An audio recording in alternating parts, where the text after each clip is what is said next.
My name is Nora, and I'm the Green Advisor working with off-campus study this semester through the Sustainability Advocate Program.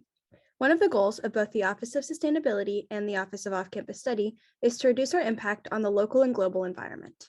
This presentation is designed for students going abroad to understand the campus sustainability goals as well as ways to decrease travel impact.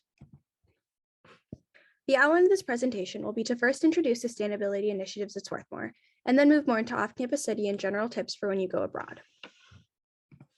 The following few slides come from a presentation by Director of Sustainability Elizabeth Drake as an overview of Swarthmore's broader environmental goals.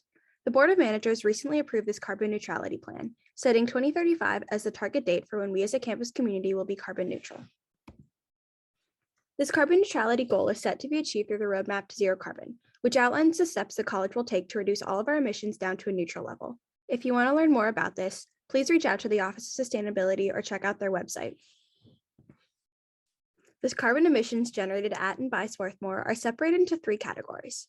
Scope 1 and 2 emissions focus on energy produced and used on the campus of Swarthmore and include what comes from our steam tunnel heating as well as general energy usage. Scope 3 emissions include everything else, things like waste, water runoff, transportation, and off-campus study.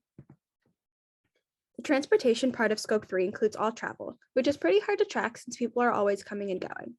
Through off-campus study, however, all the flights you take to go abroad are able to be recorded under these emissions. Basically, our tuition model pays for all study abroad, so it is included in Swarthmore's budget every year.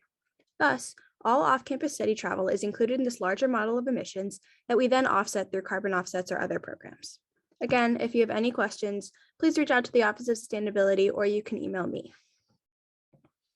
Somewhere you can pay attention to your carbon emissions are when booking your flights abroad. The system we use is called Key Travel, and all flights have a carbon emission section. Most of the carbon emitted during flight travel happens during takeoff and landing, so direct flights have a smaller footprint than connecting ones because there are fewer takeoffs and landings. When researching ways to get to your countries, it's worth checking out options that might be covered under the Swarthmore cost analysis that might have less carbon associated.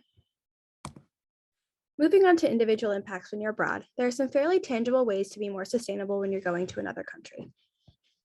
First of all, slow travel is both sustainable and immersive. Like I mentioned before, the most carbon emissions come from a flight takeoff and landing, and other modes of transportation have a lot less carbon associated. Trains and buses give you a different sense of where you are and the communities you'll be living in, and can really be a valuable experience in addition to being less carbon heavy.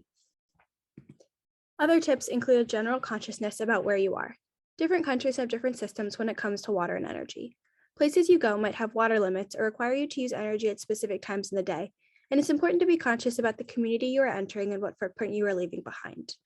Along with this, shopping and consuming locally is both sustainable and culturally relevant. You'll have a better sense of the country you're in and their customs, as well as not requiring items or food to be transported globally, causing more carbon emissions. If you have any questions or want specific country suggestions, you can feel free to email me. Thank you so much for your time. There are some other links here to sustainable travel guidelines if you're interested. Once you come back to Swarthmore, there are some cool sustainability initiatives here, like the Student Delegation to COP and the Green Advisor and PSERV programs.